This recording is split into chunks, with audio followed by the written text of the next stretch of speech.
Hey, this is Katie, and I wanted to share with you our house plans for our tiny house. I had been going back and forth trying to decide, and I still am in the decision-making process of if I want to put it on wheels or if I want to do just a really small house on a foundation. I visited the Tiny House Roadshow a couple weekends ago, and my main concern before going there was that a tiny house on wheels was not going to be big enough for us. To make it road legal, it can only be 8.5 feet wide, and I was really concerned that that was just going to be way too small.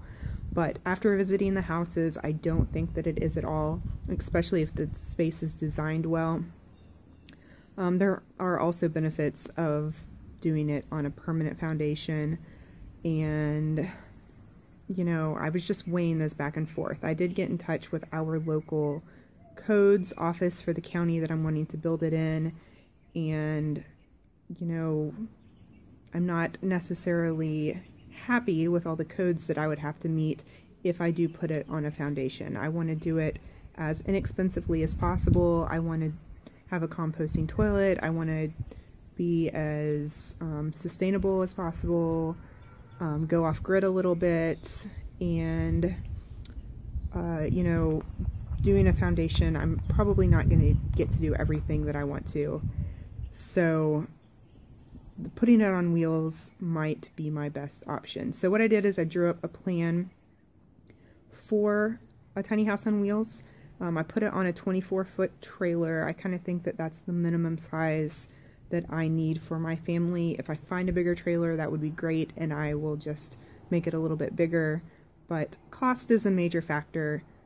I want to do this as cheaply as possible. I am going to be doing it all on my own. My dad's going to help me out a little bit, but I'm not going to contract out any of the work. At this point, I don't plan on it. I think it's something that we can do on our own and save a lot of money. So I will show you, it's me. I don't know if you haven't been watching my other videos. I'm a single parent, and it'll be me and my 2 daughters. And I think that it's important for them to have their own space. Right now they're 8 and 10, and especially as they get older, I want them to have their own private space. So the house was designed with that in mind. So let me show you what I designed for our family. Okay, here is the design that I have so far. From this point to this point over here is 24 feet. The porch is not included. It will not be on the actual trailer. So this is the front door, and this is the living area right here. The dashed line will be the loft for upstairs. This will be my 8-year-old's loft bedroom area. And then this is our kitchen. I have not decided if I want to do a gas oven and stove or exactly what I want to do in the kitchen. If I do something like that, I will get a very small one and probably put it right here. But here is the sink, and I am going to have a wood-burning stove. Stairs up to the loft, which this will be my loft bedroom. A washer-dryer combo under the stairs, and then a fridge under the stairs. The reason I put my fridge here versus like in the actual kitchen is because there's a tall area under the stairs here. So it's a tiny house, so it's not a very far walk to the fridge. This is the bathroom.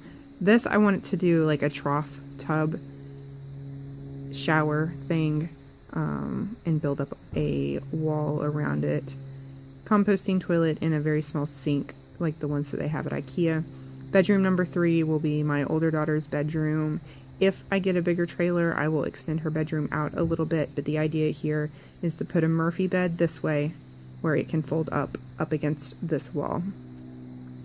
And then let me show you, this is the outside of the house.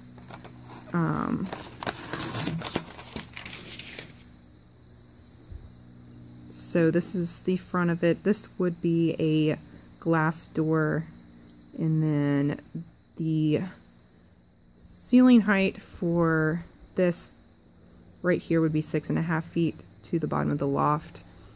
But we are all very short. I'm only 5'3", so I might really drop the ceiling height down a little bit. I haven't really decided on that yet. That would give us a little bit more room in the loft upstairs. And then the windows are just kind of, I plan on getting used windows and kind of hodgepodging them in, maybe. Again, trying to find something that's going to be the most cost effective, but this is just like a general idea. I do want to do this style of roof, one, because I think it'll be a lot easier, and I also want to maybe do a water catchment system off of the roof. So this is the best designed roof for doing a water catchment system based on my research. So what do you guys think? You are more than welcome to offer any advice you might have down in the comments below, because I'm still really weighing all of my options. I mean, the good thing is I do have lots of options, but the bad thing is I have lots of options. Another benefit of doing it on a trailer is if I can go ahead and find my trailer, I can go ahead and start working on the tiny house now instead of waiting until I have my land. So I can go ahead and start working on it before I even sell my house and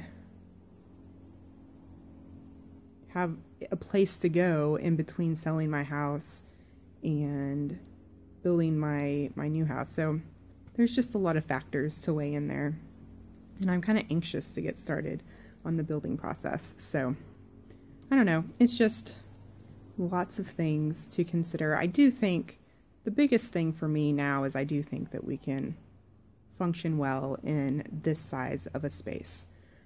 Now it's just seeing if I can find the money to go ahead and buy the trailer if this is what I decide to do. So I'm going to be looking around on Craigslist and asking friends and family members if they know of anybody who has a trailer for sale. But thank you guys for watching, and I'll keep you updated.